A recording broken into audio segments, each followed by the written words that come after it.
Right now, we shall form Mobibia Baba Kumasi online television. Aha! Now, what's a Oko YouTuber Ocean? Kwanenda baby, oh, Sembia and number Binuko Tiebia. I have got two Sintidia when I'm some home. Some America say, I'm paying for in Asia. The CEO, the new boy, it didn't obey Domna to a moment in the new boy. CEO, ha, and headphones, Shana. What to know, kama. Sana general manager, GM Papa, now funny we and they are dress or engagement to be that over. Minio Kofi Boku Fawa, fan of Hoa handed and Sassan Cowbert TV so Namu Kofi Afan, we Bible Kutana the day. Some can say the prophet of Patafwa. I so by aha, ne pet de no. Mwa and catch and yo, we need an idiot. There be a crowd program. Now, Professor Unyano was Squaha and rest in your harrow. And your better or call boo, I've been working. Prophet Yamakwaba. I have been guessing. Now, what we are prophet or Patafo. Open you. I know Madame Fisa was off for call one or call me or Cosoro. I've been one Saniana. Robert Yantonka. Ade. Na who yantonka prophet of Patafo o domo higher than you know na da man of Patafo ba na send your video prophet ya me amafo field do ade you akra yantonka ebe dia bi wo ha na wo se je bibia na ya na amafo no si anta ma your program so amafo bi anka yantonka Bofu biankare. Right up for prophet of Patafo na hotel and canon. Ne pana de na nyamia da o ma yanyo di for kase wo studio ha. Encha kra na sama yo baby sa hu.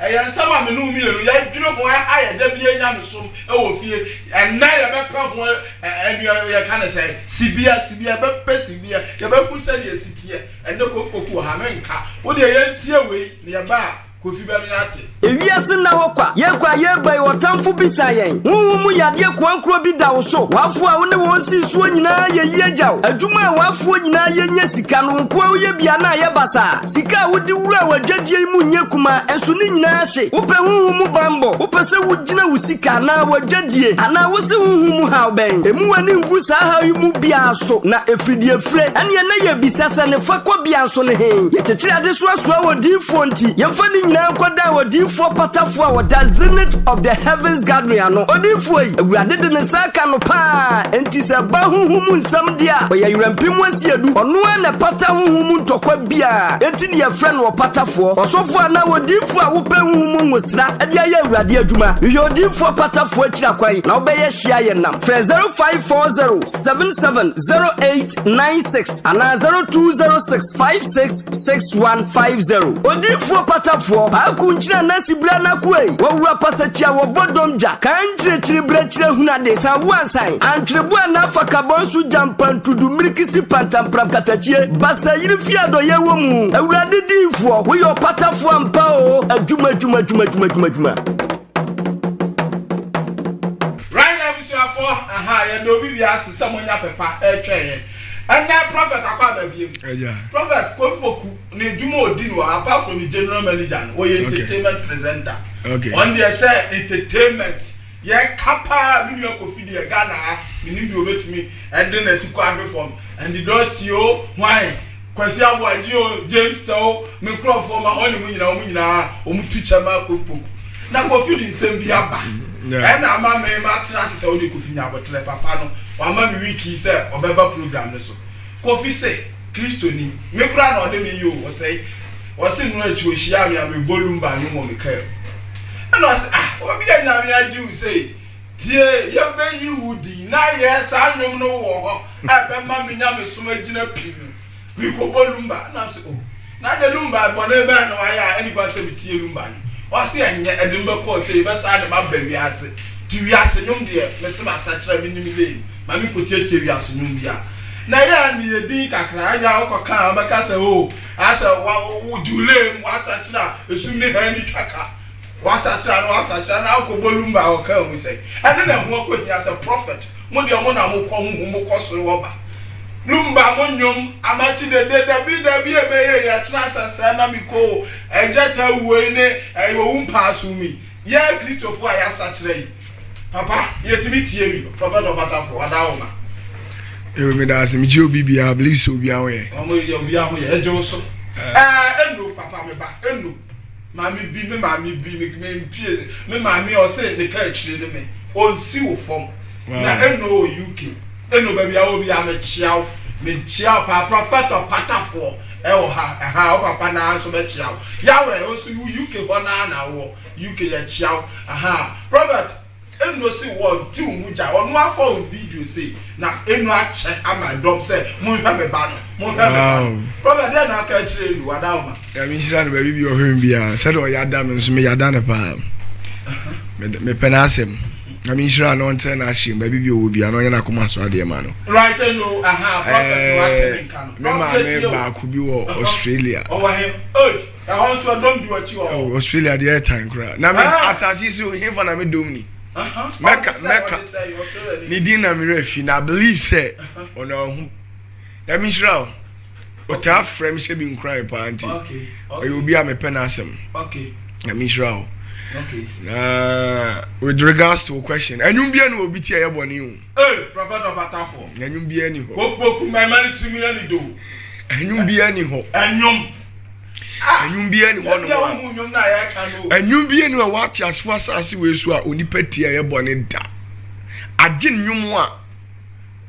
e promote boni na no ya enyum be no na nyum a me pese me bo obi nyum edi ni aka se okwose me nyum o de me nyum kwose ba bi enye edu dia tomo enyum de bebre me ka se ebi ha adwene enyum a e promote boni eni say so obi bonum no o promote boni say bia kwaji sikaduru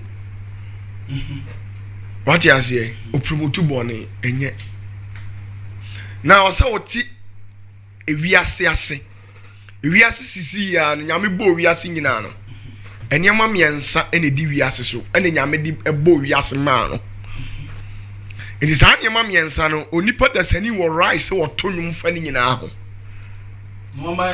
miensa pe ene nyame di ye wiase o da sani wo ho kwan se wo de sa anyum ni sa anyema ni mu miensa o tonwum fa ni nyina ho enyum bie ni wa asase we so a utie ye bone ho Oda tobo oda memem what you say enyum bia onipa all right enyum bia sofo wotimi say enyum bia ni hono age nyum a me se e promote bone ne say eni say enyum e promote se kwaji sikaduro eno ne bone no kokum nipa na no ba oba ankoda ma me nya abotire the contest eni wo ba ankoda enya bone o prophet Obatafo ne bone ye ne de hin anyum de Jesus abrandani upa bi ba mi aka o sa anyum e bi nya abotire obi kire nya abotire obi nya abotire obi ka kire se ne wo ba ankoda ne bone ne de hin ne bone ne de hin na ba na bebrebe sa nya abotire why is it's oboa it's only a beye bone ama obi a onware na wale da form aware na form ma de onye na adwo so be ware what you say enti ye woni ma miensa na onyankopon ebo wiase ma no what you say one onyame bo wiase ma no that is God what you say enu obo wiase out of love enu obo wiase ma human beings sanyoma we miensa na me wiase no ono awrade no oye ma ne ho to glorify himself and show the supremacy of him and how powerful he is. And here first. Secondly, he created the world out of love. He could have enjoyed the world out of we human beings. But based on love, the agape love, and what he created nipa. Unto odono nyame ka ena sheda ye odo. Nyame sheda ye odo. What he has here? And here second thing. And a third thing, and he said, onyame bo wiase no. Now he sat in the heavenly perspective and was curating earth for humanity. And Jesus you di asase so. Ati ase. Now here lies the case. Oni pa wo ho kwan se obonwom efa nipa ho. O wo ho kwan se obonwom fa la ho. O wo ho kwan se obonwom efa nyame ho. Now when we ye konyame ankasa ho a oni pa wo ho kwan se obonwom fa nyama miensa ho efa nyame ho. One, by say otronyum to praise him. Two, otronyum to worship him. The last thing is say otronyum in a form of a prayer of supplication. So we do what this ready etronyum to say nyum bi to say obi boy tie mi o na ani mi nyankopon nyabotre enya no na ye dia tiane tie mi o na ani mi nyankopon me lawyer pain what you say. I think say gospel musician at all here, right? So anyum no enye worship and enye praises. A music a bit man characterizing say it's a form of supplication. See me, it's a form of prayer. Why are they? All born in empire. So what you say? But all empire say in the name of Jesus, already this, and that. But what they are in the form of music, what adding beat to it. So obi tienuma. That is why we have a genre of music. You are genre of music. You can say engineer. What you say? A type of arts. What you say? Literature, music, characterized by a specific content, style. What you say? And you also would say the genre of music now. Where they? Utien. And you benya me wa ni die ni no. And you bet me yinyamia. You bet me I any say. You bet me I worship no. You bet me at the Bible. I in a form of music. At the amanyame. Now you balava. We have two types of love. We have the agape love, that is the love of God. And then we have the artificial love, that is when we obani or better machia. And now we could share our down for Biobia. We curate it in you. That love wasn't in you. But when we curate it is artificial. And the about artificial love, na me pato sex under love. Oba kosi bema kosi oba pe under love, right? Good. Oni power ho kwan say obonwom efa sex ho enye bone. Yes, Bible can say mami can say me chiro eya na ye me ya say nyabostre prophet of ye nananom unim say ye nananom Abraham ye nananom Noah ye nana Solomon and ye nana David no bebre to her life. Prophet of Patafo David tuntun nyame no koye mami ka sem chiro anaya na office ye Yesu ya ba bo ne kakra David tunun ni nyame ya no koye nyabotre halaf na bia halaf gospel halaf and gospel which halaf na halaf de he na wo kai ye kase halaf o pass no every David call mami ka sem chiro David call to o pass prophet of Patafo nyabotre ya na Solomon no a halaf artist. King Solomon no a high life artist. Hey, prophet of Patafo. Then you were not the program. We see some of them say I'm a famo. I am more hard. And then Solomon on the Lampeduya. One year, only upon someone Yabotre and Casabibri. And your program here. Yeah, only meet you. See, and Solomon, no a high life artist. No, sir, Tunum ever love music. Prophet of Patafo. Ti Solomon ti say lumba. Tienie, me say, ye na Solomon. No a high life artist. Two, na or your gospel musician.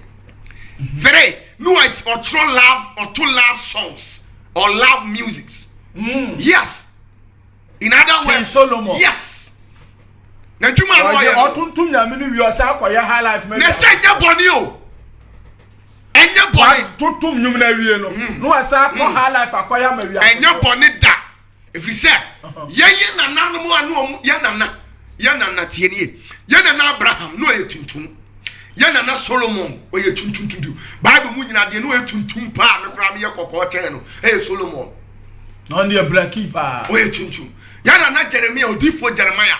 No ye tuntum ye na Job omu nyina ye tuntum omu nyum pa no omu bo high life apart from so ma tuntum nyame awie omu tieni me person who said to go to every anthem I say listen to what I said. Understand the kind of music you are listening to. That is the engineer. Now me tell say ewiase ye niema miensa na ye nyina so. God himself, human beings, and then love. Why? Because onyame create wiase out of what? Love. And what you obo wiase we ono no tena soro. And asase we so ode ema hwan enipa. Anything a kasafa enipa hu bia na ho kwanse ye bonyum fa. What you say? Ye ba wiase bi te say ebetimi akasa afa eni etre ni nton eni enswa de emu ade eni afutu. Now a football is it in a gospel form? Now even I'm telling you something, you can't say gospel. Gospel varies in terms of culture and social context. What do you say? You can't say gospel. Gospel, it varies according to culture and social context. You can't add one more about gingra. One of the add one about Ketiba Yati. Amankweti afọ. One a catch us amankweti. Me chira wo sa anyo. Sa duano. Do dia do ba wiase first. Obo kenkere eyo David. Oh, sa. You know David na ba doa. From faith of part. Yes. You know David. One na ba doa bokete. Amankweti afọ. Yes. Omo pan pa David. Oh, David na this ade na ba wiase. Ade na David body tuntum nyame no. Ketene aduano. Yes. Nyom krofo. Yes. What you say? Enti say a love who I can love. Anything which has relation to love. Which me aboni ma fa. Two, say a funny pa. Adie bi a funny pa say your war. Your politics, social, religious problems, economic problems, world problems, and personal problems. Only put me bob nyum afa ho. Yes, say ya kon eye only power right and then your bonnet da say your bonum efa ho. Yes, owo ye nipa mfa so de everybody will die. Etu oni papa bonum fa owo ho a enye bone. Yes. That is why I say we have we have a time. Specific time for listening to certain musics. Yeah, what you do for so to wait. Ti who dem bo umpa so na me wa. Me obien one mo bo umpa so chair me. Hey, prophet of me on better phone and I don't like things so. When the boy match the nyum chair, when the boy I oboba je adof mo nyum chair. Na wo bi a wo di for kese a abofo ba na obo. Abofo ba da ben. Abofo chiri lumbanyum no de nyabotre na bi nyabotre abofo wa chiri lumbanyum ti abofo tie lumbanyum osomso bone e de na odi ayam ya power. You see, you people have not yet understood the concept of nyame. Mami chire wade anything na me ka say mi chire say ye wonyuma afa nyame ho ho de afa odo ho ho ena efa ye kan say nipa ho enipa there be any abrabo without enipa there is no abrabo. Abrabo falls under the category of nipa. What you say? And I want to be from owo enka ho and standing as a branch. Why? Because heaven owo nya dey anyhow enti new me di wi asese two I can say three enipa of heaven owo ni heaven odo na wo heaven and the was asese otane eni hifa heaven nyame was ni hifa esoro so enti enuma three onipa wo ho kwan se obonum fa ni nyina ho na your time seasons particular hours be sometimes you might make mistakes and listen to certain music at certain odd hours and then your one kasa wasem time answer so the tie nyum bi na de akotie sa di kokotie a na se enwum no anko yi ama wa wo se nyum no ye nyumfo but time the contest wo di tie ye ni na nye all hours and ade akotie nyum enwum bi afa nipa ho biara enye nyum boni o but the ama mo gina so abode condemn ni say we have what we term as character association. Nipa na oto nyom no ni character bi woni mu a enye Ese nipa ni su no ne ya. Nipa ni su na momo ka, but not what comes out of the person. Na nyum bi wo ha uti ya. Enyum be ya. Ti se obi meji mi o medi mi dwa. Na sa nyum bi wo ha o. Wa sha da ya na omo di ayi. Eya no ma bi en. Mama nka se mi nchiro. Mama nka se mi nchiro. Ebi ahomte. Nyame you see sometimes nipa act in some ways. Muna mudi mo adwene judge ni yoma bi. What you say? Abraham tisa. Yami ka what you say? Mudi wa adwene judge ni yoma bi say. Adwene ni ye this. Adwene ni ye that. Say no nipa ni patre. So what you say? Abraham nipa ni patre nya sa na tie. That is why I say if you want to listen to music, content, the context of it, the genuine wutie. Oh, say, Prophet Minchawa no.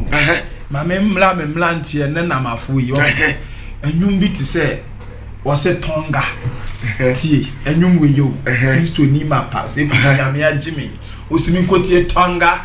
Tonga ho bi ti say den. Ye call ma pe o. De. Nya bia. Obi meji da wahu wa na just say wa kan the way sit nchimo me person who the way sit here okay to as well na me so me tia Sofia ye be yi wudi na ye tum nyame na tonga kofi se tonga na dia na ka ho o ka tonga nko a so ke ka no ma baby na de di tonga na di ka no prophet me ka sam nchiro nya bo tire tonga na o ka no memento sabitie ni ye Mr. Tia oh nya bo tire ehu mau ba nye wo shi o prophet no nya bo tire tonga na o ka no onipa eni nipa ho onipa ho onipa ho na so body sa oh chama tonga na ye tebe kasa mi esa French kasa o say Igbo kasa say French enye Igbo kasa na enye French kasa enye any kasa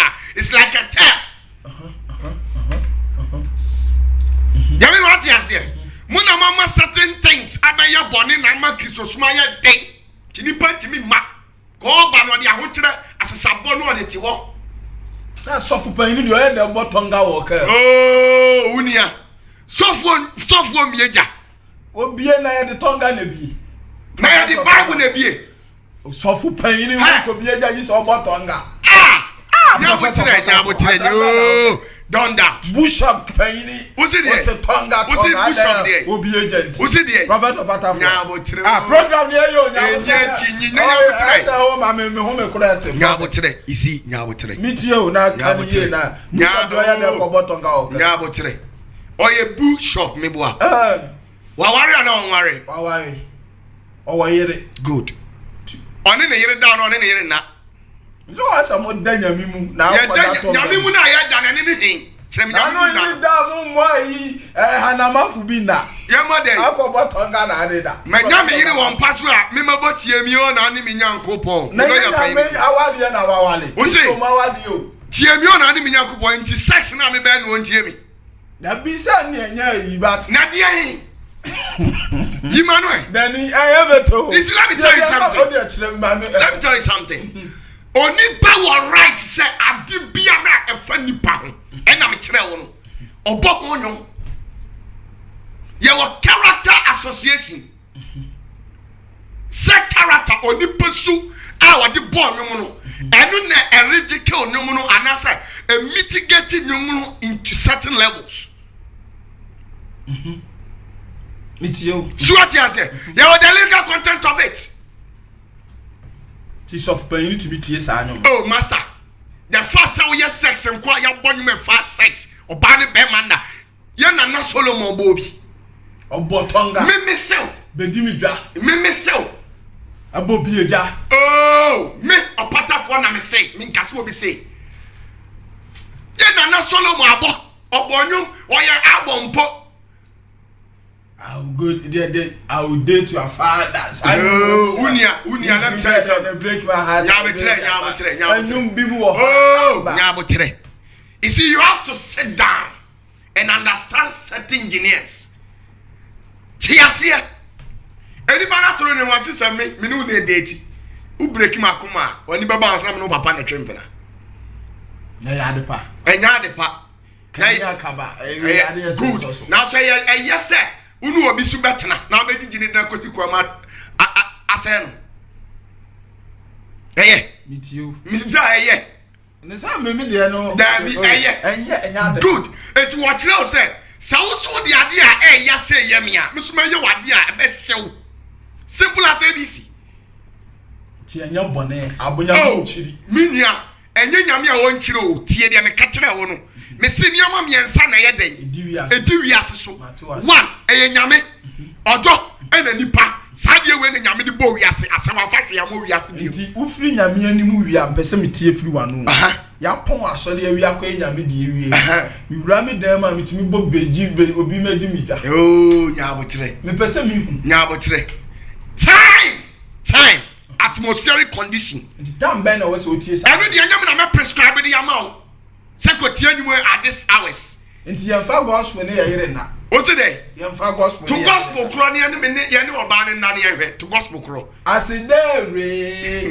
jewaseda enti we di nyamra nsem se wo radio se ye prophet of Patafo Kristo ni mapa afa na mi ko bie ja mami muwa osisi a mami answer o se bebi a banu ni basa ehia wo mi ewurade dimra me dey wo enti asidere jewaseda ye wudi na enu hwan enti no bout me no nyabotre ye wudi na ye we yoti asefo we yo nwanwa ni ho na atoma no nyame ene woni se oto ya no hu meba ho no beba na o nyabotre nka ho wona oka woni se oto ya nyame hu meba ho sa mi misa woni se oto a nyame hu meba ho o se ba bia na ba nu ba sansia wo nyabotre na nyame hu ti nyame metena ho nyame matena ho na butu yiri so awfa na no no no se me nwale ni sa nyame na se ware you see don't take certain things for granted nti wo bie janko a o se wo masa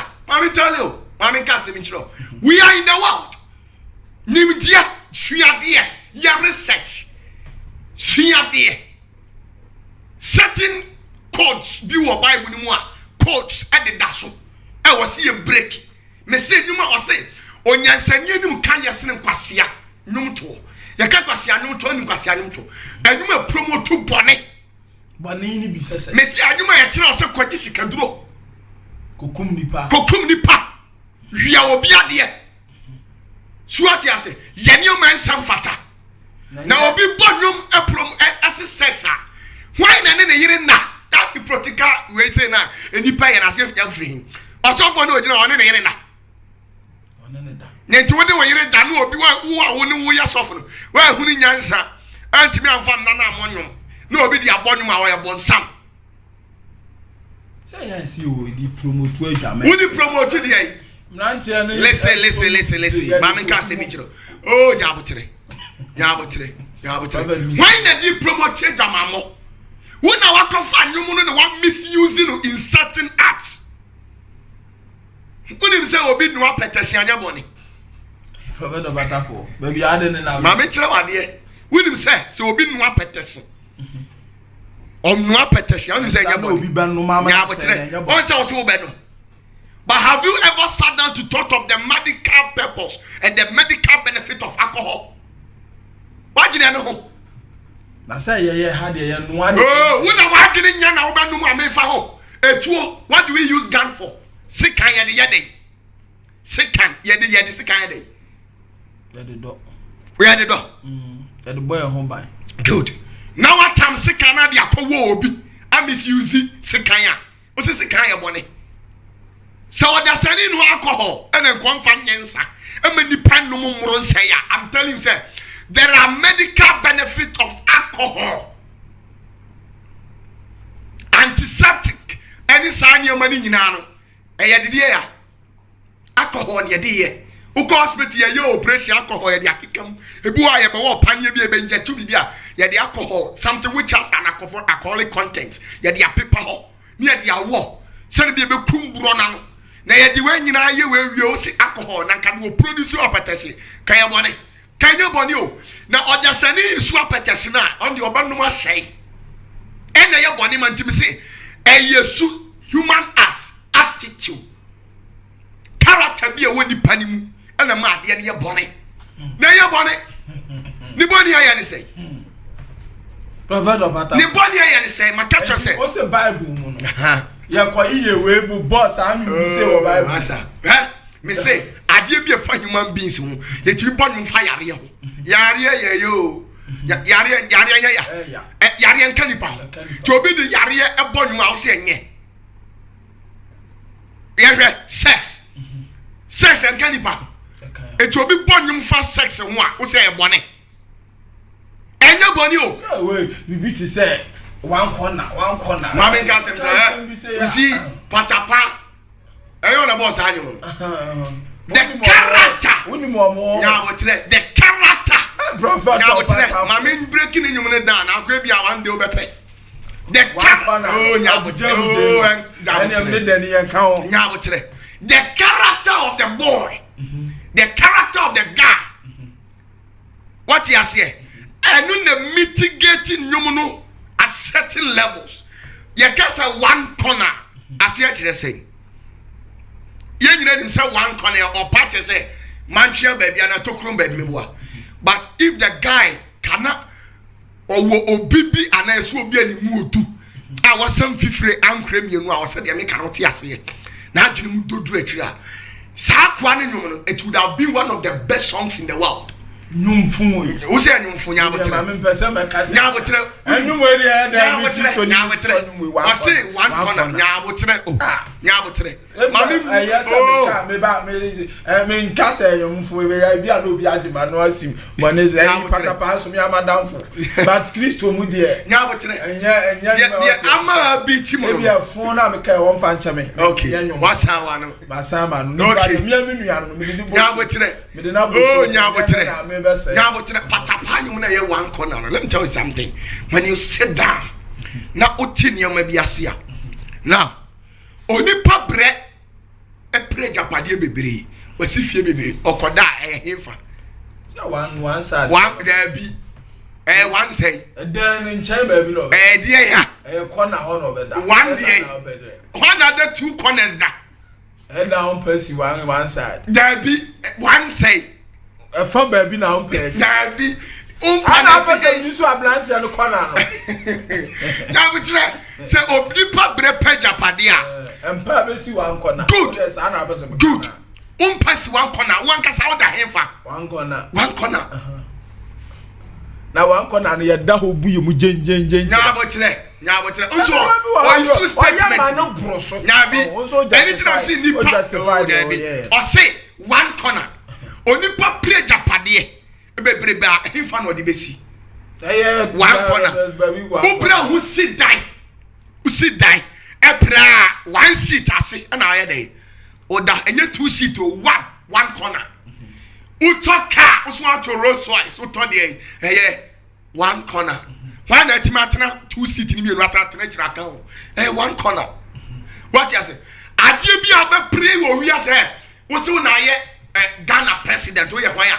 Ghana sase kakraka na untimi nsi dance so aye himfa. One corner baby bi amakate here. Wanyum idi o ye ni yama no. Me ye ni yo but me tira wo ni o ma bi se sanka wonya wo bia e ma ne tira ni bibia enka bo nse ni nyum ni ye one of the best songs ba wanyu obia na bi ti se wa ko she tokrom Ghana de akọ de pa ko she tokrom no ma bi wo ha anu ade ye wo ntinam say ye wonyum time I edit nyum ye wo mpanfo nyum akala wo 2 years 6 years 8 years 10 years about your sex ye man good but when you're 20 years going you have every right to marry me boy now waria me bacho wo le wantimi anya adwene wa anya hwe wo ye sofo ye nyina tokro ba ko na bi obi akombo wantimi ehunu nyansa na obi se mo hwa ni ade pa kohye akose tokro me bacho ade yi e ade bone nyabotre e ade nyabotre e ade bone good ade anya ade bone ade kama say enya ade bone ene obi se mo hwa ni ade pa akose tokro me bone e ya ne enti David mo ye asa anyum ni oh David dia me ka o da ya bla bible ni Yamna babu na dem jawa de baby adom mefa. Ma me ka sem so. O de yamna babu tronim do ko yes. Unyini. Akoye to ko. Enti ye ka nipa human beings. Babu mo bi boy odonyom sex nyum. Sure. Why Solomon the tree ni we ya ko studio ko record the album. Aba Solomon na no who da hembo. Nya wotere. Na ne papa so e. David. Ne papa so e. Ah? Ohini David so e. On so bo odonyom. Yewuram fam na Bible ni. Enti de na be tira no onyame. David to nyame afi wo ko bodo. Na wotere. Odo tie ni ye. Odo. Enipa ene nyame. Omo na rule wi ase. Enti se wo fa nipa under the category of nipa no. Your political and economic problems. Enti obi timi born mo efa economic problems so. Example, the asako the boy inflation accepted. Oh yeah, politics so bako akwa no politics na politics you see mama nkasi kitibi nchiro oma dada Christopher do oma tena sum asofofo good mo ama sofo yi onim de ntia o se o Christo ni nya den enye politics ne mama nchire wade nti obetena me ato abade ama okotuni ana obi odwane kodo akotena parliament house ni wa hyemra de ama o Christo ni ibiza amwa eboa senkana Christopher dos wo Canada na se de be ya no ma no duru twoma enka mo betimi agige atum aboa ware nipa obedi atum Christo ni yesa but ya bre wo sim ne de matena one corner but apa wasima okay one corner e de ma sha na mo so ti mo hotena mo ti wo di sika ma nipa so ankoye kwan a no aye dey wadi afise nya misuro nya dey nini mu wadi ye chieska bim ne de amani pa no de ko na Christopher ne tito na we mu na eye sa ne ma it is ankai do be a politics politics began in heaven politics and that is where it began when Lucifer decided that they should vote him in power so they will overthrow the government of God. That is where politics began. They then yantena ho ma ye ni MP me enya lawyer me enya judge me enya hwe wunya asem na ye ko to lawyer bia ni mu a ana judge bia ni mu a sabi nam se won suro nyame ntini otimi fa kire gisika me ye dia ye den etia ka Kristo su tini mu anko hu mobo asem utimi so di ni kura pa bat ya dan asem anya tuo ne dia Kristo fa gutim anya dia sofa ye ninim dia ti ena de bia tutuo ba ko pay aboa enti politics enti A+ nenuma otofa politics no enya bone Prophet yanko sa ko de ye inflation anya dey eno so mfuso bi eno yes niam mo ya dey no obi abodima fa ho a adwade enka nipa ho economic ye wi a ya ba social and religious problems osofo obi ni sofo obi kun a religious problem eno na pa bobo hwe ya so nyam so mponi abe kromfo because software utre radio so a utimi share utimi tikase udi ye usia me ya rough come boasu so you more than rubber eji ye na pa bobo enya ya wasam ye na pa bobo se unyam sumponi dan ka ba ye okromfo eya no kra eya religious music what you say ye was social the fire mantamu say efi kaye obi tibi bonu fa hygiene and sanitation ho is accepted. It's a social problem. Ye kwanye tutu mantam and tokwa asi ni nyina social problems quarrels ni nyina outimi bo. For example, Nanam Padu wanum ba kwa which is an apologue.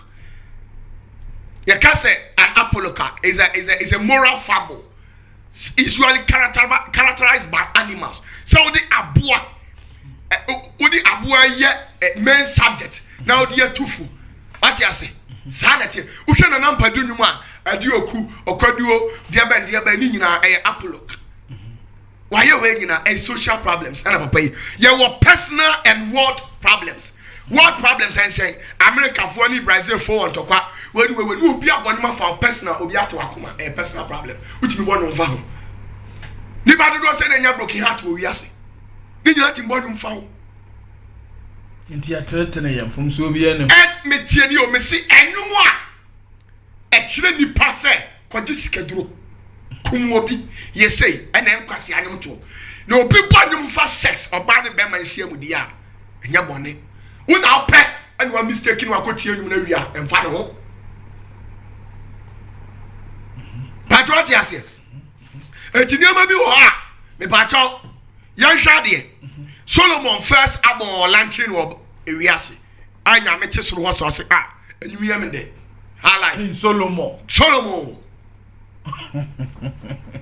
our lunch nyom no awrade se de highlight free ya me de mfanka Bible no huma me e wo Bible me na me kan ye me yan hwe Sons of Solomon be honor me na akwose entertainment we nyum aba me ya be gira aba ye hwe me ba to bi hwe title no abo no title no say chapter 1 o say enamfonum do ya de edo ene obi boy ni samu ya no do ye hu na owu de be owu ncheba wa ji ase enyanum ya no do ye hu o sa na owu de be me no do ye hu me bu awon sa anyum e bone enamfonum do ayi nyum no ye na Solomon me pa cho house na funum do na king kan verse 1 o say one eba o say tie o say anyumudwom eye Solomon de e de na tese won na twa asa de anyum no ye hwe lyrics na ewo mu no he lyrics mienu asa ma no mfa na no mfia no na ma ne mfa na no mfia no emfima no na wodo eye sinebo bisa ba cha oberema na de na no mfia no ana oba it wants say a higher love, artificial love. I see more bad for no fear, no fema no. None do your destiny will be sucked. Now him say kiss in that fantalemo. Hey, Prophet of Patafo. I know him Solomon, you more dig Halan. The first abo yamisi and you me Solomon. Fuck home. Track 1 no. I had some coffee. Aha, to answer it. Verse 8. Verse number 8. I say, Saudi unima. Saudi unima. Oba a wa ho fe eda nso e wo oba ne ho fe na ho fe da nso wo ma nyina mu. Bacho amachi dede omoyo. Amachi dede lumba omoyo aduma papa o. Enye boni o. Oni patene. Di oni pate nyom ne be ye ntina trust. So obi tira Ghana no no apetesi ankanya bone if you say your medical purpose and uses of apetesi but obi ba dum asan ho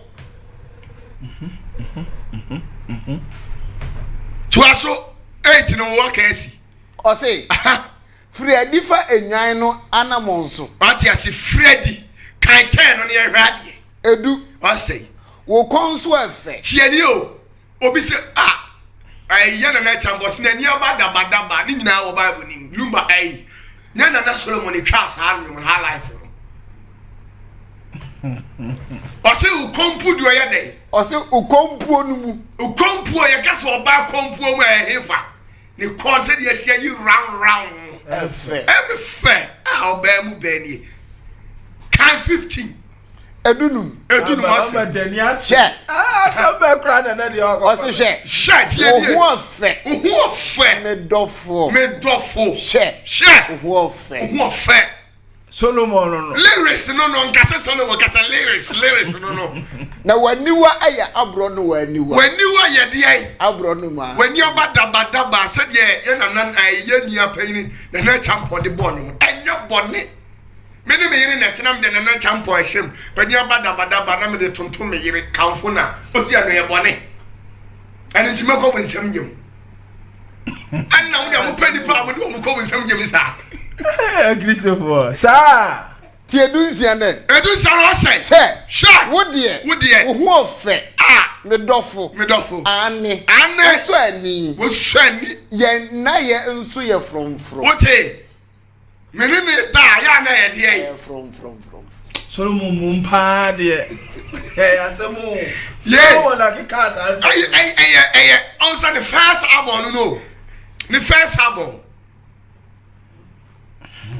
yes no be abonu we nyame tesoro ho na papa ne jitu o se anyum ye de na me pa cho oba ho fa ye nkamfo ye ka na ya ka me kan o se be bone anyway we dey meet you prophet yan hwe wala chi second abo ene nya me bone nsam ma Solomon o se odofo no ho anigina obi nko hwe so odo ho akire na me boa na ma chi de wonwum bisa obo sa anyu no me ba cho enye ya na Solomon etwa sa anyu no o so odofo ho de anigina enye obi fi ne do ano na anigina no ya hwe so Solomon chapter 2 eti eyemienu os etifia asem no so odofo ho anigina odofo ho de obi nko hwe so odofo odo ho akire na ne je se na ni agina ne dofo no amene me yire ate woni me otukwa ne mani agina na me bo nwum a ya hwe verse 5 no hwe lyrics no enum o se mumfa bobe abatatre enwowa me tie ne mumma me bobe ansa se de obi anya series bi nsa papa bi di ate na so mumma mbi emi mfa ngumi minim mfa ngumi rediem na mumfa apre aba enyojo me mumfa apre aba enyojo me kan yire wo ho a nkanya ni obedi o ba ni yire ni wonti said ni yire ye sweet esi fa no eno ho no our request apre aba mumfa enyojo me efri se me yare odo o yare de odo Solomon je na se wa ma bo ani wi ase oba ni je nko a anya ni je o chama ma bo modia kwaje backless bag bosia e dia kwa wale wo ba atidina be fie se bank fo otwe me me yiri edi do ndo ma ka enye kwa na ntimi kenkenye kwa prophet of patafo enye boni o so o yare de odo kai verses no ensia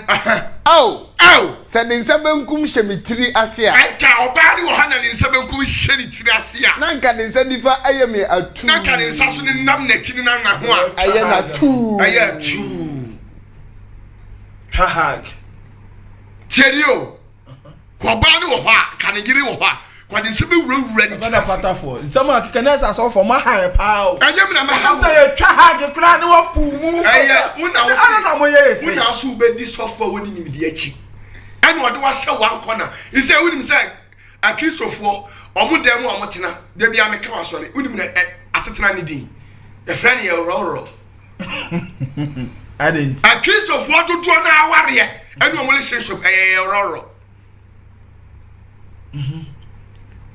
oba wuro na yere ho a so one na be da o ti very good very good one ni sadam santi de bia ye roro na nya no na nko ye na unti bi fa yere nko beach a Kristo ni won ko sha beach na mo ko mo plan say bikini o sada na ga bo tre na da na ba say ajere ya hu say ga bo tre ya nya na nya bo tre na kofisa mafui na be da eyi anu ada ya nya bo tre esem pie jeje me man kan se mi chiro sa atase friend say bikini anya no kwa na esadi ko beach na de jinsi ko pu na yemfa jinsi ko pu sani oni oba ne kura ti wo magigi adan asochi boba na mu emframa ya fa oni oba yi hu na oba yi display papa bi agudu hu a asochi ne boba say wura oba ni mu say na yi ni hwana be bogu hwana no benya botire ni oba yi di nkomo hu sha dan twa sa bi kura ati ni ti dia sa moto a ase de utwa chef bi e kama eyi atwentwini free ni paso na de bia o de ye roro ube hu yere hu a na akọwe no to patafo yeah pressure we so anya pressure wo so enia mo na ma decide say to sa anya hoto a woni o wo na wa decide say o ma hoto ma wo then is rebe you are who nim de nipa na mu tie wo na wa decide say o ma ho nya dai ancho bete o anse asofo na ni nim je na ya ma wiase aya nyo ti se onim se o pie free hotel kura nipa nim se bone asa Kristo ni de anya etena bremu no anya otena bremu no and so hotel was not meant for evil purposes sadia na efesa me ni me retire fie na yenkoda hotel yakoda hotel ya relax ni e jankola ya ka so ba ko hwibra eje ba ko hwibra obi ni ma ko hwibra na hotel na ko hwi ayo ko hwi ni wana ka kire ya sell pop wana ka kire sika ko kura bia tete enu na ye osofo ni tina asofo ni bire no na mdanyame asese omo yiri mo bu omo di omo ani wo fie pa eye If you say, Mudim Crofawali Gusumu, and it's Jimmy Awarianim. Who got so well to fear there be a pressure bow? Pressure bow, or Bano the Badana of the Grand Winya Conobium. If this environment in the Debian, Bessit Crona and Pacrona, Umpani did the and where they But yes, yeah, when you change the environment, not meant for evil purposes, but for good purposes. Obia Bonumwe. Uso say a bonnet. Yami graduate to me at the Asha Bible. Hana Bonum, Yana Solomon. Yana Solomon, evil. 1 year if I dare evil, can I make me a rabbi? Young shot album backward. Sons of Solomon chapter 3, you're ready.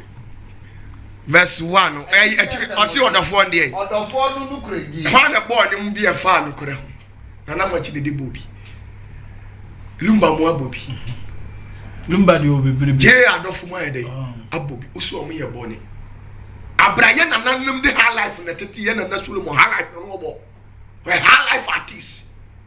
Wouldn't send a nab a match was setting records.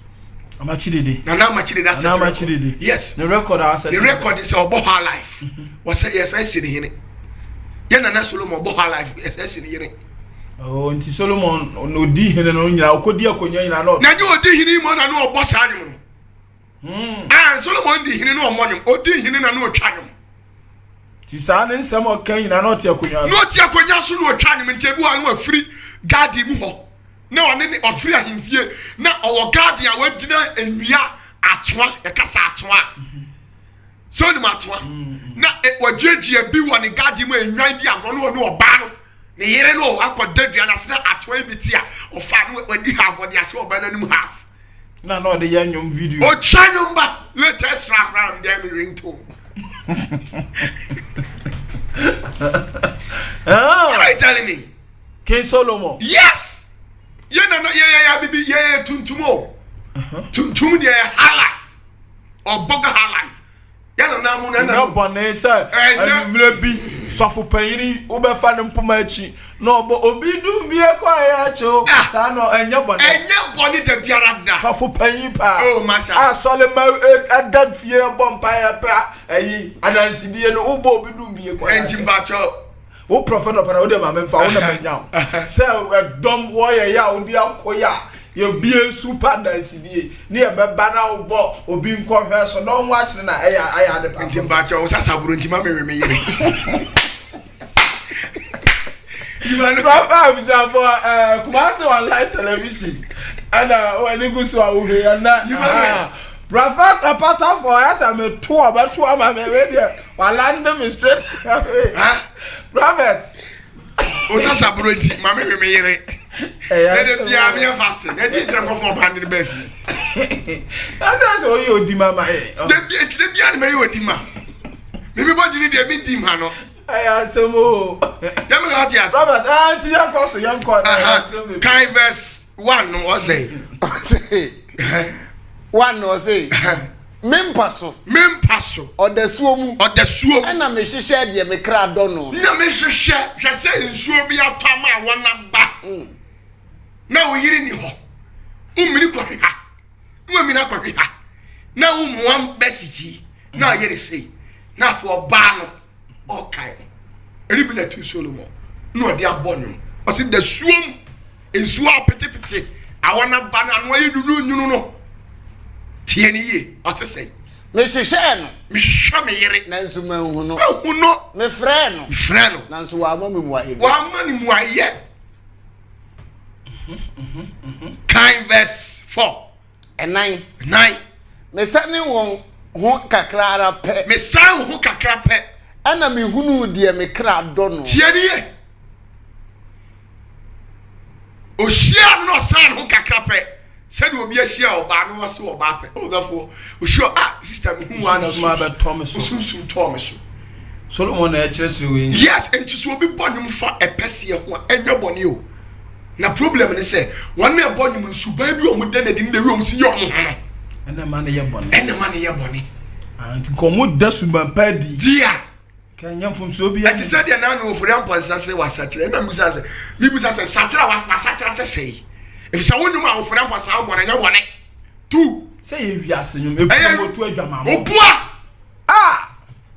obonyum bi diakro sa nyumi diakro from abebo me na ma ni de ni no ye ni de ni enu na aha na sa nyum ni wo hai sa diakro no ndi odi nka boy ye Nana Solomon oboyi diakro osia na de so mo hwa de yire wanya no Kwame nyuma oba amanfo oba no clubs no ya nyumpa. A club is a place that any danceable music can be played, even if the DJ is good and can mix up gospel and we are saying you na ya danceable it me born ho. Na no ye. O say so na happen na kwatena club. And I will go akoshisem. Na no Kristo ni wasa kwatena ho. Oh me kasa ko club di akra ya born club ho.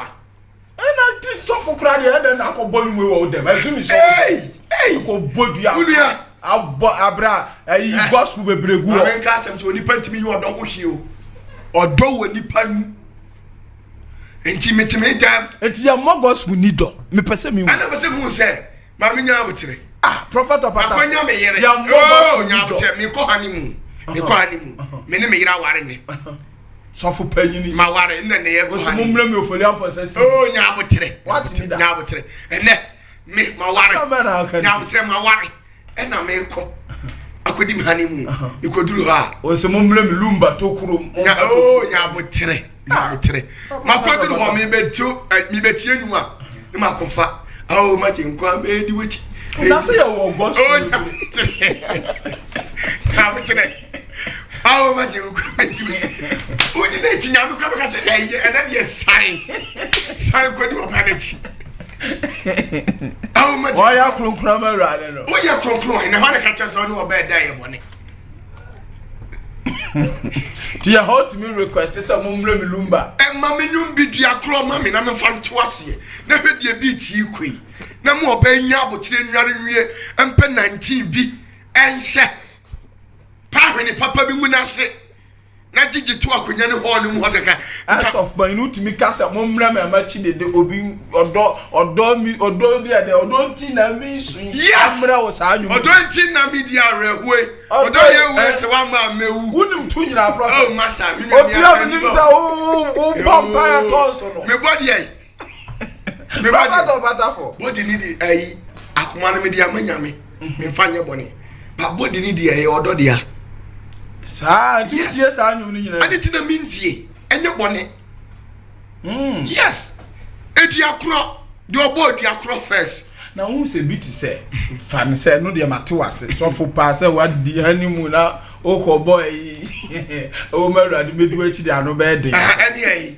na ai sanyu me krato no mama di kwanya mi o ye kesi oba o yire awron ho das o ye kesi o ye kesi o hin nyapo okra be kesi ofa jade wo kireche na so kwa de o se o ye sanyu we nyina ya ye bo ade fa appetite ko ya kwanchiro a utie ya na ukotwa bi enum be ya ti se ohun ohun pa so na mewu ma ba ta enum na petese ta ho asa o dabi appetite ta ho dabi such music is meant when your beloved one is dead now what bro chieni o ti so fo bo wu ase nyoma enya bo afa me ne me yere na ti wo me the territorial archbishop of whatever na me yere free na me tona bo wu mpa so na me wu manda the problem what in here why you wu a you dey better for mpa so na and what is wrong with it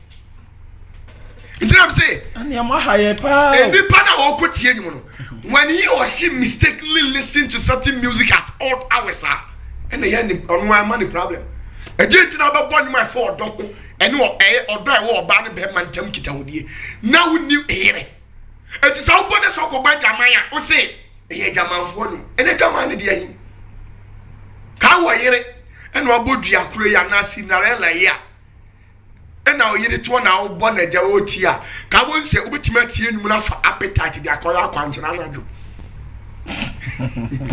me ba cha ka to aso enti kofi ye wie verse 5 no say enum me come on tam Jerusalem tieni obanti Solomon e kantam kese on kantam sa Ti me ka muntam Jerusalem mama. Me kantam se Ghana mama. Atwewa ne pete. Me kantam de enwura mu ntwe. Ene no akantam se. Emu afore tobia. Ene afrote bia se. Ana me ka huntam se. Ene ka huntam se. Munyane. Ma munyane. Na munyane odo kosibre a ono arape. Ati ase ma munyai odo. Kopem se. Abra ono ape. Okonyum no mu se. Ndi what is wrong? Say me ti odonyo. Yeah, on launching album bi. Solomon na. O sa launch another album na album ni mu nsem ode pa.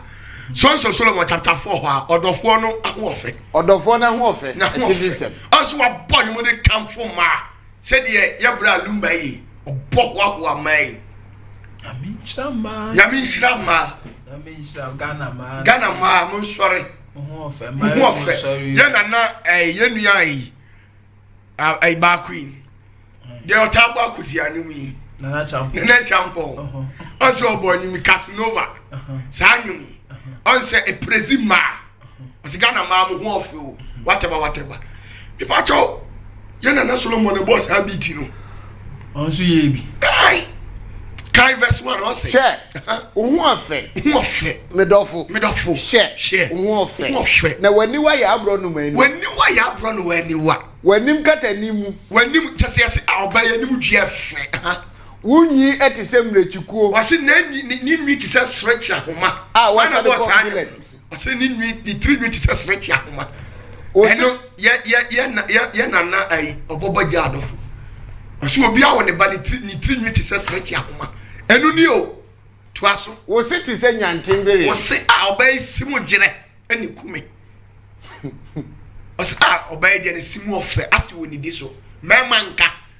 Ni akana same de me di beat aka ho na mato a wose e bone toaso. Let's 3 wose. Ose wanu fafa tise kojan ho. Tie ni wanu fafa tise kojan no tie ase. Oba to ne nano lipstick pink and red that one the way anano no na ye sweet. Sanity.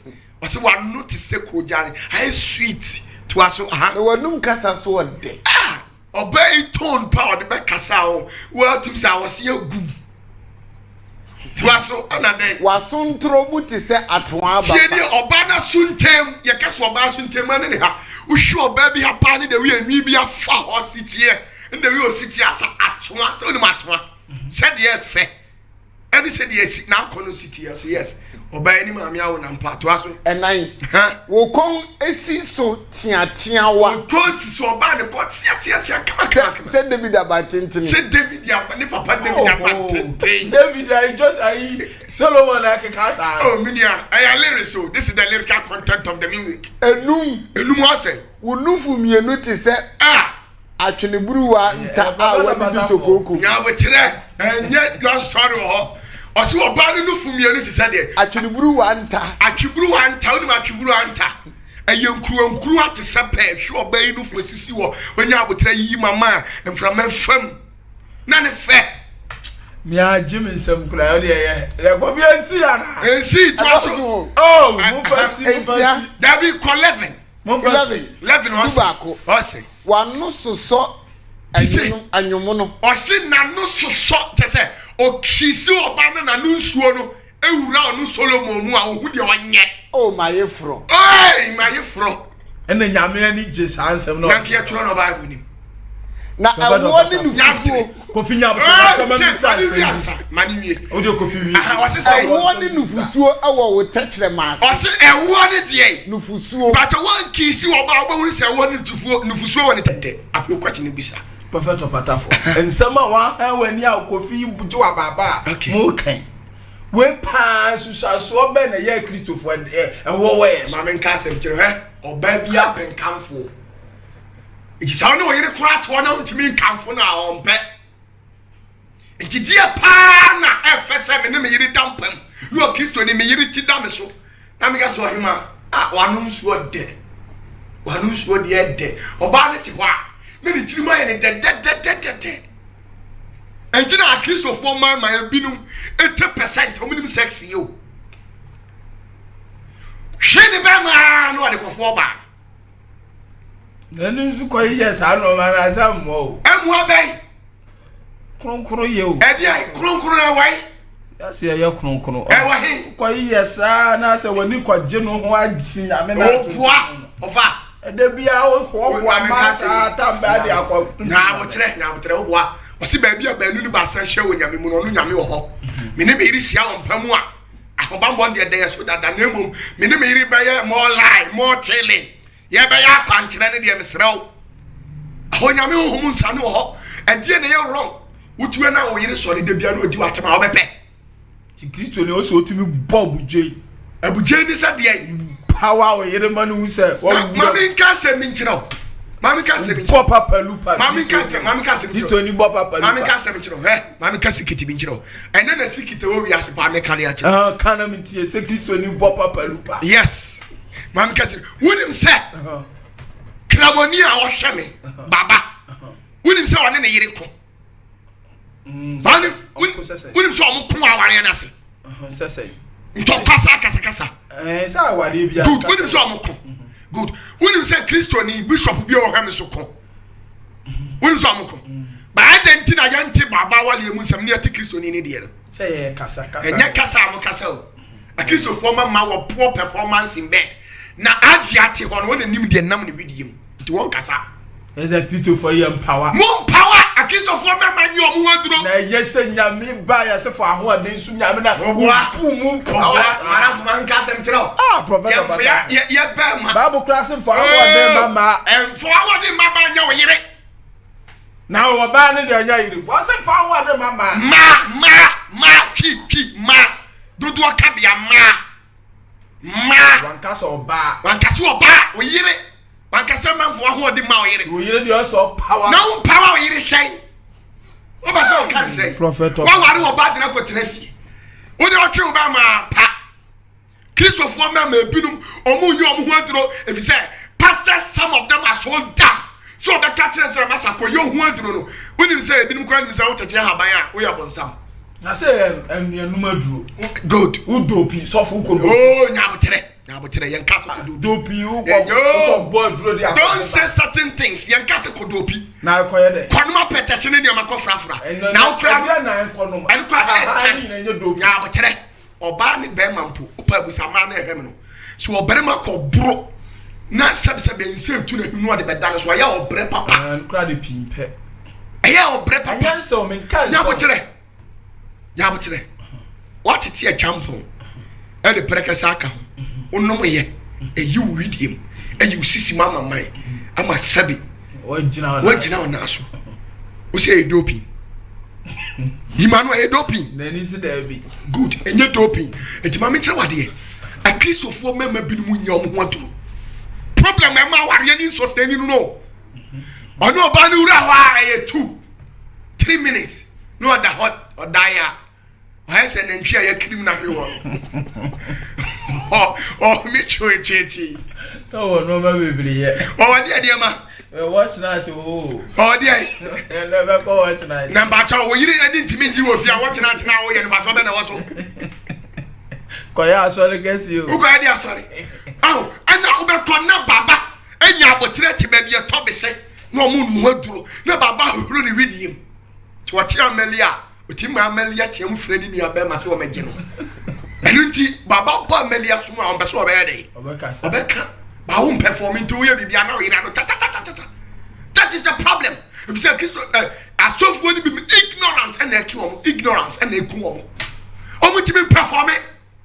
Prof ya hwe na yemle chama ya we say ya hwe the fifth album no launch here Solomon dia camera mi okay mi ya that ya we this am we ya hwe the fifth album no ya ha I ti no say I from numpa I from the ampa I from the ampa kai verse 1 Maba mi trom minua mayefro me tete mi krobo me tete ni krobo no so eham ene maduhwam mi di ma wo chem tie mi di ma wo chem ene me wo oni ma wo chem ene wo you are too young man to so me no mensa ene me nufusuo Namfonum enafo e munidi adofonum munidi monum na mumme wa kan be se no one na awie kai two 2 me die tie on dey wada o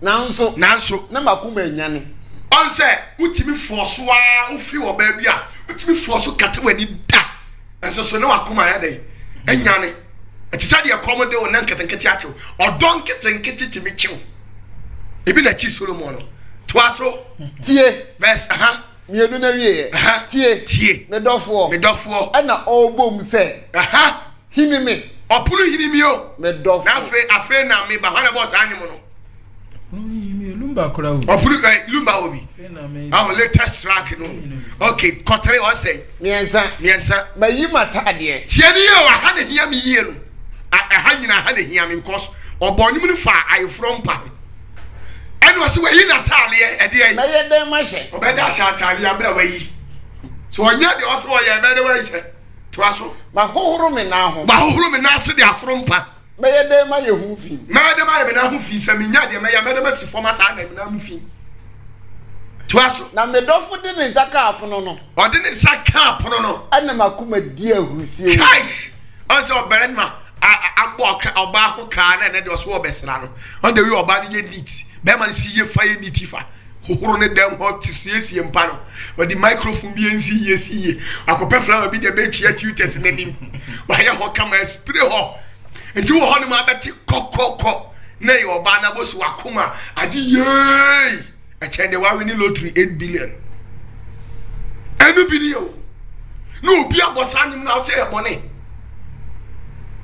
to asu coin 8 e wo twe me kam wontam Jerusalem mama osa se o kam tam se muhunu me dofo a se obi hu me dofo obi nko kantre odo se mun kantre no mun kantre odofo se me yare odo kan 10 edu me dofo hoa se obre dofo o describe oba ne ba ohoa na obre oba kokko no oda nsum nipa mpim dum uhume ne girl na ana ne yire na oye different among all women ni 3 years sika ama pampa yes uhwe oba ni 3 ni aguso as yes ne mpese aye kuku ha natural hair kind 11 chaso what say 11 hona na make kan ani a kind 12 what say dumienu what say na ni what se asutine hu muruburo wajare nufusuo wote uchi twi no de wante sa repeat track no na ni what se asutine hu muburo so wasutine hu muburo se de omo hu ye nkuru fefini wo mo wajare nufusuo kai verse 30 won say dumiensa won say na funo te se aduhwam akofie na funo se obaye mfuno fe kan 16 dunsia say na numu awa adokodoko wade tie na numu adokodoko de okisi oba na ne numu ya ne de na ne hu nyina ye aniso de ara nko na ne hunam nyina ye aniso de edofo nie Jerusalem maba ya bo tire nka biem track album roll launch no say ayefro no mpa eno ka cho say ma woro me ho me de ma sa atali abra me nye de o say me ye tell me to be boss anu and born say enyu we kura nyame me atwero bible say enyu we de mfa nshem track we track 5 ya go track 6 ya hwe me si obi born mfa sex ho anya dey ya born sex 5 what day ensia atidia sam wo say enhyiamu anigye ayede enhyiamu ye dey na yo ba ne be man na ai to aswe kai verse 1 amamu ahofani obamu ahofani ena wodofo no kro ena wodofo no adane ne ho afa na ye ne wo enkohwehwe no me enkohwehwe waka kan 3 jambo ko 3 miensa me wo me dofo on de onu Solomon say onu wo ye ne yire dia na me dofo nso wo me na me yire so ya me dia ti Solomon no obompae no obompae why the hunyame Solomon bomb we say in the history of Bible bien who are no bench Solomon one day metro me see one day metro na dia menka obi no bench Solomon First any yes your buy any the donko do. Enya donko. You are ya fasting that. No. Me say and the fasting timia yere. Asa Solomon do. Bana for mama kan kura njiro. Uko wale oba le di befia.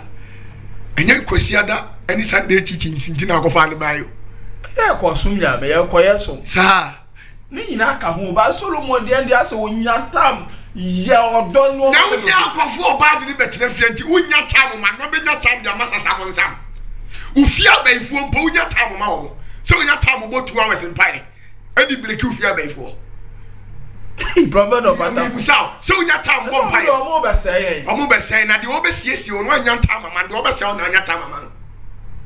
De obesiesie wo no wonya tam ma no. The SL no nya tam ma no. Jeje wo. Yanko. Ja track no yanko track 7.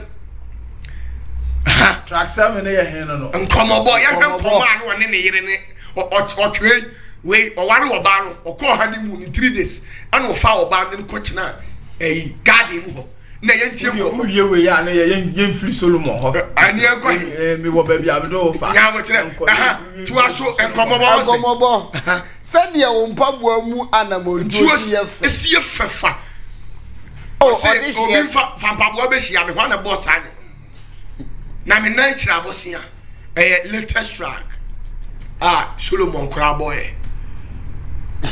But see verse 1 say.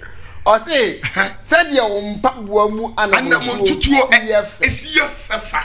Odehye baba. Odehye baba. Wasene ene wata so te se adwene a wo konzai. But onwuro oba ho ati hu na ta so.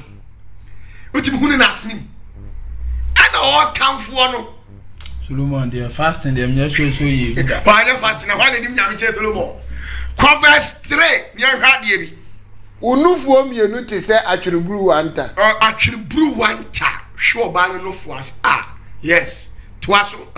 Na wokon ete se asonse abantene. Yes, asonse abantene. Na wani te se Hesbon tade. You need to say Hesbon tade. How by any afro or sexy eyes. And I am okay.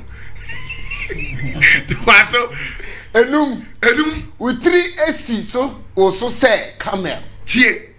All the waka utri so se the camel. Na on person te se ntoma ebredu. Good. Kind face or say. Sia. Said you hu esi efefa. Said you sister hu esi efefa. Na said you usi so anifa. Said you usi so anifa. Odofo. Odofo. Enigidie ahodo numu. Enigidie ahodo numu. Emu ukisi obey obo. Usu boni bi. Na mu kuna mu kabom. Na wo tore rose and the kwache uto spray uto we ni nyina de krokro bay kama ni nyina ya nigidi ahodo odo tumpan de tumpan ni nyina ya nigidi ahodo bebre a unya firi oba ho to aso unyina so te se betene ese oba di o china so papa na wonufuo te se obobesia yes o se ni yire ne nufu te se obobesia sia insia mo no kika ro ekura mo kura sa ya mwanwa na wetere o se oba no fu te se nya wetere oba no fu te se de bobensia yes oba we no fu we de so kakra wait ya dey masa na ya mi no dey preach na te se wait what dey no fu ni good muodu Solomon na kaka sa yes one em pe no fu muodu King Solomon one em pe no fu muodu obi ape na omu we nyina oba abuni na ye mpacho enkuru o na wonfia no te se bobesapa ana de efa minimu boko efa de so ba de kisi na na me hene ni minimu boko enti Kristo ni wasa ye sa na won kisi we yin ka be kisi hwan bonsam what Kristo ni fefe o yira no sa so enka be ya we so fu na hwe me nka uko preacher no pa bia kisi we yin 6 times na ko abofu ni sane ade akoye ko no bofu sane ade no be bofu akiri mi yire se ene bofu bia o ko so we bofu na akiri mi yire se bia ne ko tu yale akoye akọ break no ko afefe ba sasaburo akiri anu fia no na honhom ni sane a wa do da be honhom ni sane a me de manu akoye de ko afefe o yira no na me fi mi yira no a me yire I nyame to be tama wo de kwaje ayale sa gi nyame ma fira yi na na ko fia say enti musa saburo enti me yere no Prophet of Ata Emmanuel Abusafo and High Kumasi online television. I was studio ha papa. Me say me pedani boy kra dey just say one jar headphone out to baby kra at na baby. Na kof poku ne di opata fo ye ne no me kra aju me sam. Solomon na minim yo so osa aliada Solomon when is enyoma Solomon me person hubi because they can no there. Solomon there odon obedi ni wiase ko yo. Abi Solomon ni so nyame ni Solomon kasai. Ohunyame wa no. Yo ye nyine masa enye boni o me say obi onuma peteshi me kase nyame ani mo nyame bia obafrem ya me yima no say enye boni obi otwa bi apeteshi no me kase otwa bi ono ano obi onuma peteshi produce nsa no produce peteshi enye boni so ono ansa na onim die ntia if we say apeteshi nya ya is not meant for said no but there are medical purpose and medical benefits of apeteshi. That is where we have to look at it from. Not obi numa say. Obi kotono so de num say ya on de fa be. It is say to yan hwe be Psalms. Na me chiro Solomon num bi o sa atro e. Obanu mu edi na chiro sa be gospel. E ma nyame se ya so ya be de. Solomon sa tre biye we nyina be bo nyame. Gospel. No a gospel artist. Ala nyu. Ba be Psalms o. Sa ta no ma sana. Won wa sa be. No, and you maybe why you come out in so format. Ya format ma de yedi magu kwaso mu. Je na Kristo ni kwant mi nyina ni. Oni we yire wodem a ye roro. Okay. Be Psalm 127. Kofi yantam na emre na emre. Anyom oha abionu nso. Aha achifi no ase. Ose atie ni o. Awurade nhira ane adekase asomfro dwom. Anyom aha. Yedai Solomon dear. Ayedai Solomon dear. Tieni yo. Gospel ni let. When say look like Solomon elbow 73 albums. Abonko Solomon release 73. Aha kaya tifi asem. Ose Awurade nhira. Awurade nhira. Ane adekase. Ane adekase. Osorofro dwom. Osorofro de. Adwom. Why dear? We Solomon dear. Kai verse 1 no say. One neighbor no say. Se Awurade ansi dan no a. Se Awurade ansi dan no a. Wona wo si. Odansi fo yakwa. Makabra boss anyim no. Your boss anyim no first. Eye na Solomon. In the latest track am there ring too. Se Awurade so anyen nkuro no a. Onyame anwen nkuro no a. Owemfo esi owemfo kwa. Makabra dia ba no fa moy. Na nyu obi na be boy say obi anu nsuo fa ni minimum ana akode yo no. Yo no a. You see, we have to understand certain things. That's why we have genius. A specific type of art, literature.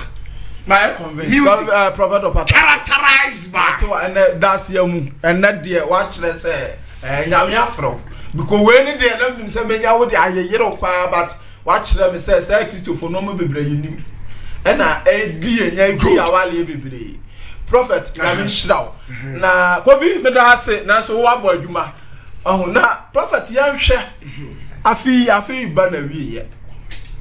Aha na sana no obi so ye comedian na eno prophet of Patafo eno so echia onyame mu omo ye comedians ni na nyame adwuma I'd come be yesu manya no kranto kofi de comedian ye de nyame comedian bie no oyi sankwa no yes share entimi ame bra senior me manager ba ko pe Ejako the oye nyamjuma no. When you say nyamjuma na Ejako ye.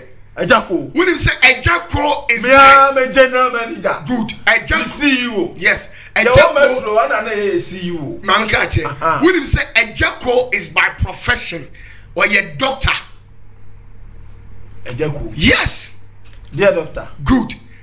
Ejako ensankwa na oyin. Lewe mu ensankwa na oyin. Aprobeto. I was saying, boy, YouTube for Abaso, or more you be on way, the real news. When him say there are medical benefits of comedy. When you put laughter on the faces of humanity, do you know what it brings to them? Yes, and the power sorry. Yes. Omo juma na omo ya no omo sankrofo yale o. Omo nyawe. So obi yi jokes na say o seria. Laughter reduces low blood pressure. Obi are so depressed, perplexed, or ahmitium or tete. Esua sanima manere aboto. The craboto. Now obehuna lewe e joke no osre. But release what pressure. Enti adwuma na omoye. Omoye medical doctors are almost solo hono so ya mi ditu. Yes. Ase nshirade de otimete oserious show nipa emfunumu ma. No say mwa enye se obe. Na o me pa chaw. Me wo kire me na be boa me na be sra no. What do you and how do you understand by the word mwa? Utu untimi nsere wo bi tetew. Esu aso mfuruma na ma boa mo asra anya mwa. How do you understand by the word mwa? It is not only money which is in the form of help. Putting laughter on the faces of somebody is also a form of what? Helping. Now, Uriah, it reduces stress hormones level. Laughter. Make your research. If you're a medical doctor out there, make your research. You get to know what I'm saying. 3, it works out your ABS. 4, it improves cardiac health. Cardiovascular diseases. There are also 5. It boosts your T cells. These T cells, you know, it is humanity, the human system, but it is not working until it's been activated. And it can only be activated through laughter. So we'll be serious and a year juma. Now T cells, you know, and no ice and come with a fighting area when you penny pedia. When you say be a young motor 1 times with your on your money. Yano I am so sanity. It is uncle of one day our medical doctors will be in your divorce. Will be in your broken heart. Will be in your way.